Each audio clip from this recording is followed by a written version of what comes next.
Hey, how you doing? This is John. Welcome to John's Long Box. Today we're looking at the official handbook of the Marvel Universe number 11, S to U, from the Subterraneans to Ursa Major.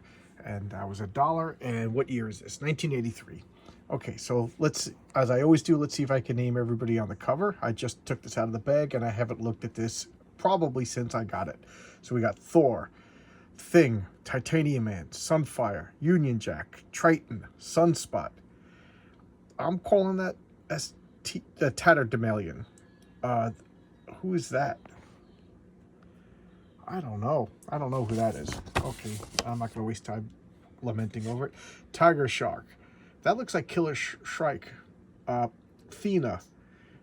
That looks like the bottom of the Punisher. Tigra. There's more Thor. The Super Skrull. Unis the Untouchable. The Toad. And the Vanisher. I'm calling that the Vanisher. Unicorn. The Supreme Intelligence. The Trapster, who used to be called Paste-Pot Pete. And Titana. And yeah, okay, that looks like everybody. Now we'll go through, we'll see how correct I am. I love the Thing, Ben Grimm the Thing. All right, so as always, I like to check out the artist, see if there's anybody I just don't recognize. Oh no, okay. Looks like everybody. Okay, the Indicia, Official Handbook of the Marvel Universe, number 1, 1983. Okay, so now we got the Subterraneans. These are all the beings that live underneath the earth, and they got their various rulers. The lava men, as far as I know, don't really have a leader, and they live in lava. The moloids, they follow the mole man, and the tyrannoids, they follow Tyrannus. I know my friend Bob always goofed on Tyrannus. It is kind of a bizarre villain. Yeah, he'll be. I think he'll be in this, so we'll talk about him when we get to him. Sunfire, what a great costume! Tell me that's not a great costume? That is awesome. So let's see. X-Men '64. I got his first appearance. I just love his. He's just like arrogant and like kind of mean, and you kind of have to shame him into doing the right thing. I just thought he was cool, and then he has the flight fire, just so cool. They changed his costume for the worse so many times. I think this is an awesome costume. Leave it like that. With that mask is so cool. Sunspot, right? Marvel graphic novel number 4, which is the New Mutants. I have a copy of that, and he transforms. He absorbs all light and becomes like super strong and pretty invulnerable. I always thought it was pretty cool. I know it's just kind of like a silhouette, but I thought it was kind of a cool look to him. I always like this character. I don't know what's going on with him much these days. The Super Adaptoid. Super powerful. Where's his first appearance? Tales of Suspense 82. I'm pretty sure I have that comic. I think I do. But this is a robot. Was made by AIM.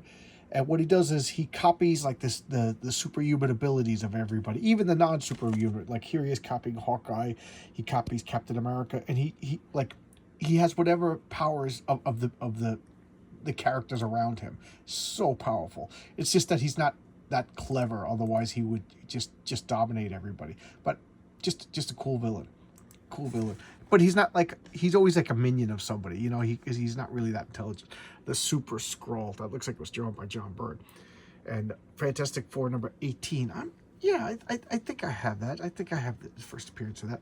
And what is he? He was a Skrull that was given the abilities of the Fantastic Four. So he's invulnerable like the Thing. He's strong like the Thing. He's can stretch like Reed Richards. The only power that he doesn't have is Reed Richards' super intelligence. Otherwise, he would just be like unbeatable. But he's got the Human Torch ability. He's got the force fields. He's invisible, and then he has the natural shape-changing abilities of the Skrulls. He's pretty powerful. Just a cool villain. John Byrne just makes him look so powerful and majestic right there. That is so cool. And the purple and black scheme, I always like that scheme. And here we have the Supreme Intelligence. First appearance, Fantastic Four 64. Okay, I would have said the Avengers. I have a copy of that. And this is all the like the notable. I think it's like the notable super intelligent or worthy beings of the Kree Empire. When they die and they can recover their brain is scooped out and installed into this. And so he's just like an amalgamation of like the greatest minds of the Kree Empire. And he's immobile and he just, rules and through like super logic and all that nonsense. And he's treated with like a holy reverence, and then he's given like all of his decrees and rules are given to Ronan the Accuser, who's like, if you watch Game of Thrones, he's the king, and then Ronan the Accuser is like the hand of the king, you know, so he's like the will of the Suprema. And Ronan the Accuser is vastly powerful in his own right. It's a pretty cool character. I kind of like the Kree. I always thought they were a cool group of bad guys. And when you're talking about cool group of bad guys, look at Surtur over here. This is basically the Norse mythology's version of Satan. And he is like the primordial fire. He's the fire giant. You know, he is like the embodiment of fire. Just so cool. And he's like unbeatable. You know, as far as I know, I don't think he was ever handed a sound defeat in comics. Let's see, Journey into Mystery 97. I have a copy of that. And just look at this. If anybody read the Walt Simonson Thors, you just have to love Surtur, how he just came out, he forged the sword in the heart of a dying star and stuff like that. Just so cool. It was like modern day mythology, but look at this character. Amazing. And then the equivalent is Thrym, the frost giant. So those are like the two opposites of like twin forces of destruction. We have fire and ice. And then Ymir was the great giant whose body was created into the earth. Swarm. They kind of brought a version of Swarm into the Agents of S.H.I.E.L.D. movie with the character called Hive, but this is the original. He was made of bees. Just I don't know. I thought that was so scary when I was a kid. So there's like a Nazi skeleton underneath here. What's his name? Yeah, Fritz von Meyer. And what's his first appearance? Did they show his first? Yeah, Champions number 14. I love the Champions. So this like Nazi skeleton was like irradiated or whatever, and like a beehive fell on it, something stupid like that. And the queen bee got mutated and got like the intelligence of the human, and now she commands like all of the bees that a queen would have. So it's a hive of bees, you know, in the shape of humans. And I love the way he, like, even though it's all bees, stuff like that, he'll take off his gloves and shoot like bees at you. It's terrifying. Talisman, that's the guy that I didn't know who it was. Contest of Champions number 1. Where is he? He's an Australian superhero. He's like an Aboriginal superhero. He has the power of like dream walking and stuff like that. Power stereotypes. I don't know much about him other than he was in the Contest of Champions. Taskmaster, and I always stumble when I say this. Avengers 195. I have a copy of that. Just a great villain. Look at that. That is just a great villain. I think he was done probably out of all the characters in the Marvel movies. Taskmaster was done the dirtiest. He is supposed to be a bad, like, I know a bad guy, but like a badass, a tough guy. He has the power of photo reflexibilities, of whatever that means. But like he could copy anything he watches. So if he watches like a pianist play the piano, he could copy all the moves and play the piano. Now it doesn't mean he could, you know, compose music, stuff like that. It just means he could copy the moves that he already saw, which I think is pretty cool. So he would watch like videotapes of Daredevil and Captain America. You know, he can't copy the Human Torch's flame and stuff like that, or the Hulk's strength, but he could copy like anything that could be done with a normal human body. So like Daredevil's acrobatics, you know, Captain America's fighting techniques and stuff like that. Probably like the Punisher's aim and things like that. So that's why he has like a Captain America shield. He has the swordsman's sword. He has a Daredevil's billy clubs and stuff like that. So anything that like a human could do, he could copy and do it better. I just thought he was really cool. And then his niche was he would train minions for villains. So, you know, you get all those nameless goons that follow you around and follow you command. The Taskmaster trains them. That was his specialty. And then he became a mercenary, an assassin, or whatever. And then he became a joke. In modern Marvel, they just, you know, no respect for the character, and they just I don't know, do him dirty. Tatterdemalion. I don't know why I always like this character. Where's his first appearance? Marvel Werewolf by Night 9 is unnamed, and then named in Marvel Team Up 93. So I do not have the Werewolf by Night. That's a series that I only have a few scattered issues. I always like this character. I don't know why. He's like a bum who dresses in rags, stuff like that. I just thought he was so cool. I think those are the only two appearances that I know about him. I'm sure he's got other appearances.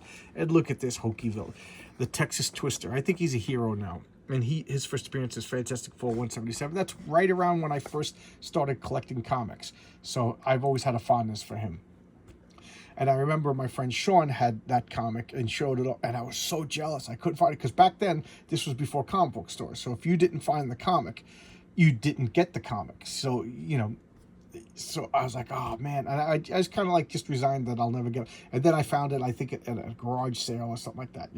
That's what you did back then. You went to garage sales with your parents to get back issues of comics. Then once comic book stores opened up, it was like, it was so cool. A whole new world was being opened. And he, of course, has the power to make tornadoes. And here's Thena, the leader of the Eternals. She was played by Angelina Jolie in the movies. And I think as far as the looks go, they did a great job. Angelina Jolie and Thena, they look exactly the same. The thing is, she was like a damaged nothing in the movie. In the comics, she was the competent leader. She was military genius, a strategist, and everything like that. I can't even say it right. Awesome at strategy. How about that? I'll say it like that. But they didn't show any of her leadership abilities and skills in the movie. I don't know why that movie bothered me for so many reasons that they changed a lot of the characters. Her only weakness was she was like having a secret affair with Warlord Crow, who was the second commander of the Deviants, and she kept it on the down low. And then she also had two mutates that she would pal around with, Carcass, the giant, and then Reject, who was like beautiful, but he was like the perfect male human. He was like pretty, but his heart was filled with rage. So he was a monster inside, where Carcass looked like a monster outside, but inside he was beautiful. And she used to say if only she could switch him around, she would have like the perfect companion. But pretty interesting character, and they brought none of that to the movie. Benjamin Grimm, my favorite. Fantastic Four #1. I have a copy of that. Just look at that. He is so cool. This is drawn by John Byrne. I know that art style. I know his lines. And John Byrne has a distinct face. He always has that little chip over there. And it was funny because at work, we have an apprentice who's into comic books, and we were talking about comic book characters. I just said this yesterday. And I said, I always pictured that it's not really rock. We just call it rock because it's like rocky. But I always thought it was like calloused flesh, like that's so calloused and cracked that it's like, like the thing is just like a gigantic big toe or something like that. That's just covered in scaly, callous, cracked. And I always thought like, he would smell bad, just smell really bad. But I guess if you just think of him as like Sandy Rock, whatever, which is the order of that. But I don't know. I love Ben Grimm. And I pun intended that he is the cornerstone of the Fantastic Four. He is the heart and soul. And he is the original Pinocchio. And I use the term Pinocchio a million times in my videos. It's something that I brought up, and I said to one of my friends, Ben Grimm is like Pinocchio. He just wants to be a real boy. And that just stuck with me, and I always describe it like, I always say like Hellboy's a Pinocchio, even though Hellboy was never a real boy. Hellboy is not human in a human world, and he wants to fit in. So this, like, the Hulk is kind of a Pinocchio because half the time he's not human. But there's so many characters. Why, like Atomic Robo is another one. I love characters like that. I have a soft spot for the Pinocchios. So he lost his humanity, and he knows the value of what he lost, so he's always trying hardest to be humane. So he's like the goodest of the good of the Fantastic Four. Whereas Johnny Storm is a good guy, but he got a cool power. He can turn into flame and fly around, and he's still a good-looking guy and stuff like that, and, has a dashing life. So he kind of takes his humanity for granted, if you ask me. With, the Thing just, he never proposes to Alicia because, he doesn't feel that he's worthy for her because he's not, he lost his humanity. I just think it's a cool character. And here's Thor, drawn by Walt Simonson. How cool is that? Journey into Mystery 83. I got a copy of that. I did a showcase on it. Stan Lee and Jack Kirby sat down. Stan Lee said, I want a superhero who could fly. He goes, basically we want to do a Superman ripoff. And they're like, well, and then I think it was Jack Kirby goes, well, if we want to do a Superman ripoff, then Superman's a god. We got to do a god. So they all like that's a good idea. And they brainstormed. They came up with ideas. They ran down the list and they decided Thor would make the greatest superhero. And that's the red cape is a direct homage to Superman. You know, look, he's wearing red and blue. He's wearing Superman colors. And Stan Lee wanted him to be the most powerful Marvel hero, and he also wanted him to fly. So there you go. That's Thor. There's no question about it. Thor is Superman. Is DC? I can't even speak. Is Marvel Superman? What a great character. I showcased a few Thor. I got to get back and showcase some more Thor comics. Anybody have any requests for which Thor comics they like? I just love this character. So good. His hammer, the Uru hammer. Stan Lee and Jack Kirby came up with the character. And then they handed it off to Larry Lieber and I think it was Dick Ayers. But Stan Lee and Jack Kirby created the character and then handed him off. And here's Thundra, Fantastic Four 129. I have her first appearance too. She is a femizon from like an alternate future. And she's like as strong as the Thing. And she came to Earth to kidnap the Thing and force Ben to become her husband because in her mind, he's the perfect male specimen. He'll be strong enough for her to have the strong children that she desires. And Thing, of course, is like, get out of here. You know, he always run away. You know, he's loyal to Alicia. And you know, so sometimes she's the Fantastic Four's enemy. Sometimes she's their ally. But I don't know. There's something about her that I always thought was cool. To hit people with these big chains. And what a great costume. That is an awesome costume. Tiger Shark, that's a cool costume, but I never really liked Tiger Shark. I don't know. It is a cool costume.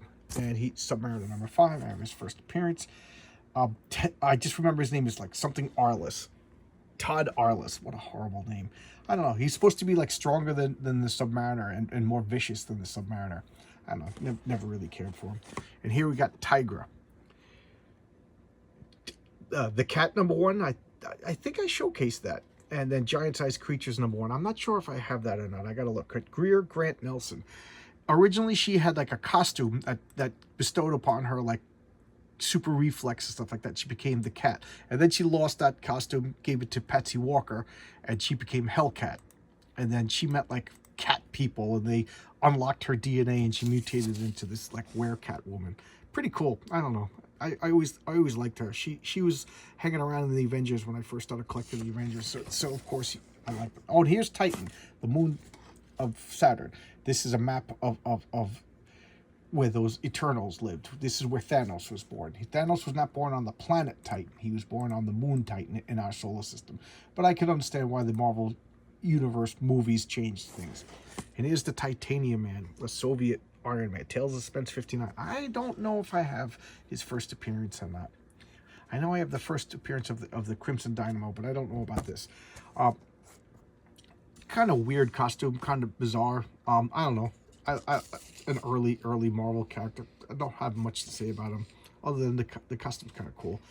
It always looked like a void with 2 floating lights, though, right? Instead of a helmet. Here's a character I just don't like. The Toad. X-Men number 4. I have that. I think the only early X-Men I'm missing is X-Men number 2. And I just don't like him. That's all I'm going to say about him. The Tomorrow Man. Okay, that's another guy. Was he on the cover? I don't. What a horrible costume. But Journey into Mystery 86. Yes, I have a copy of that. And he's from the future, and he got, you know, in his future, everything is perfect. The world is at peace and everything like that. And he decided that he was bored. So he builds a time machine and goes back into the past and steals atomic weapons, comes back into the future, and is going to take over the future. So other people go back to the past and they get Thor to beat him. He was the closest Marvel had to like a Lex Luthor type villain, if you ask me. And they never really did anything with him. He showed up like, and his name is like, Zarko. Artur Zarko. They never really did much with him. I don't know. Wouldn't it be cool to see like what Alan Moore would do with a character like that? Oh man, you know, it's time for him to come back and become a major villain. This is a character I like, even though I know he's lame. He was originally Pastebot Pete. He showed it at Strange Tales 104. I'm not sure if I have it or not. I don't know. I gotta check. But he originally carried like a bucket of paste and a glue gun, and he fought the Human Torch, because the Human Torch had his own comic for a while. We kind of, because these days it's like what I think Ben Grimm is considered the most popular member of the Fantastic Four, but back back then it was Johnny Storm, the Human Torch, and he was given half of Strange Tales. So he had to have his own villain. So he had the Wizard, Paste Pot Pete, the Asbestos Man, you know, a bunch of lame villains. And then they upgraded him into the Trapster. And not only did he just have a paste gun, but he would build traps. They gave him a bigger power set. And he's a founding member of the Frightful Four. I don't know. I like him. He's lame.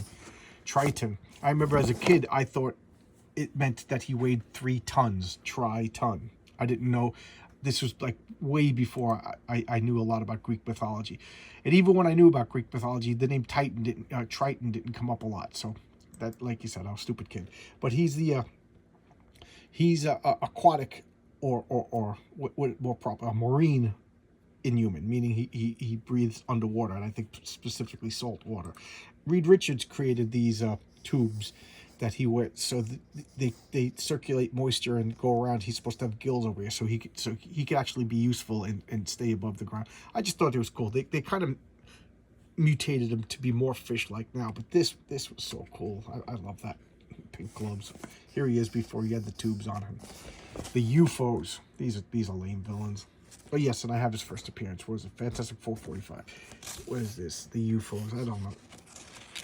Vapor, Vector, Ironclad, X-Ray. I don't know much about these. Where's their first appearance? I don't even know. Who cares? Ulrich the Troll. He's the mightiest of all the trolls from Asgard, and he, you know, would fight Thor to a standstill. I think physically he's supposed to be stronger than Thor, but Thor's got more powers.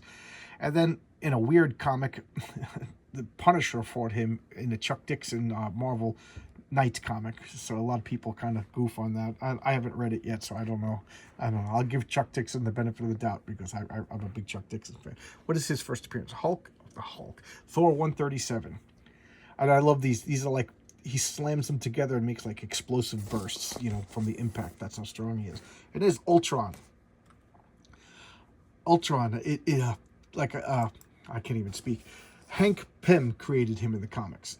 I know in the movies Tony Stark created him, but at that point they didn't have Hank Pym, and they needed an Ultron, so they made it makes sense. But Hank Pym created him, and it was like his biggest failing.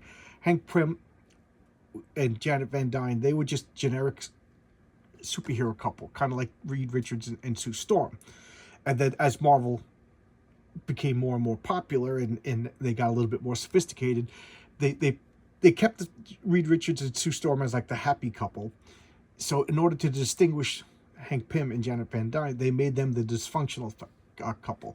And then the personalities were always different. And I like that they described that this Hank Pym has like a bipolar disorder. And in one of his depressive episodes, he created Ultron. And then Ultron, of course, get this Oedipal complex. He wanted to destroy Hank Pym and marry Janet, but he also hated all organic life, so he created a robotic version of Janet called Jocasta, and it became this like comic book meta Shakespearean play. It was, it's still going on. And then every time he got destroyed, he would rebuild his body, and he was up to Ultron 9 before they just dropped the numbers. He was the only villain that went around parading how many times he got defeated, and then eventually he made himself out of adamantium, so he couldn't be destroyed anymore.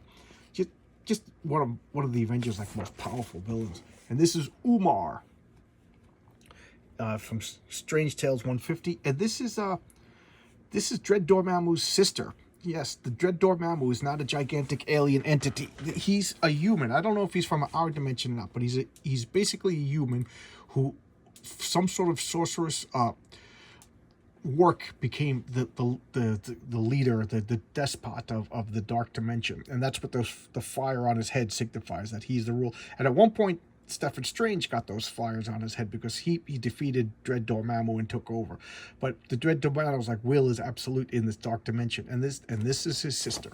So Dread Dormammu is a human, and here's the unicorn. He has this, I think, Milos Mascaro. I can't even pronounce it. Tales of Suspense 56. I'm not sure. The Tales of Suspense is a comic that I'm missing a lot of bizarre issues. It's I have 1 or 2 issues of in the 50s and the 60s and 70s, but I don't think I have a full run.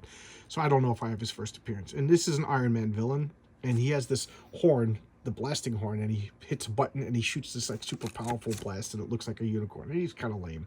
Never really cared for him. Now that's a cool costume. Union Jack. Where's his first opinion? Invaders number 7. Yes, I have. I went through a big phase of World War II superhero comics.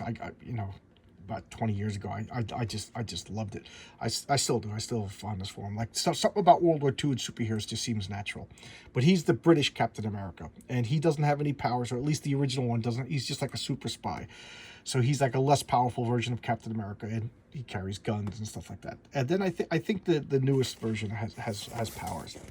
And this is Unos the Untouchable. He's one of the Brotherhood of Evil Mutants. Got his first appearance, and he has the ability to make these force fields, like super duper force fields, more powerful than Sue Storm. He's kind of a lame villain.